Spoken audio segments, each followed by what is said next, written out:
Hi friends, நம்ம இன்றைக்கி நிதிக்குழுவை பற்றி பார்க்கலாம். நிதிக்குழு வந்து என்ன அப்படின்னா சரத்து 280 கீழ் வரும். நெக்ஸ்ட்டு வந்து இதோடைய பதவிக்காலம் 5 ஆண்டுகள். அதாவது தலைவர் ப்ளஸ் உறுப்பினருடைய பதவிக்காலம் வந்து 5 ஆண்டுகள். தலைவர் வந்து மறுமுறை தேர்ந்தெடுக்க தகுதி, அதாவது தலைவரை வந்து மறுபடியும் நம்ம தேர்ந்தெடுக்கலாம்.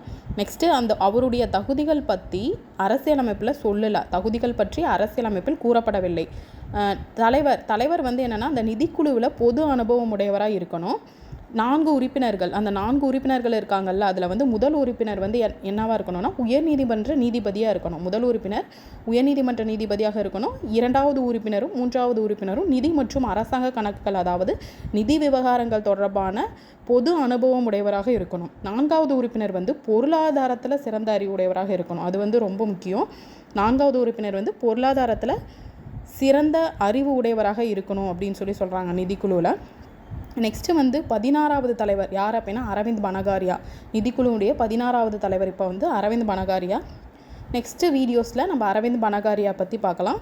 இனிமேட்டு வீடியோஸ் வந்து கண்டினியூஸாக நீங்கள் பார்க்கணுன்னா ப்ளீஸ் சப்ஸ்கிரைப் பண்ணுங்கள். இன்ஸ்டாலே சப்ஸ்கிரைப் பண்ணுங்கள். தேங்க்யூ.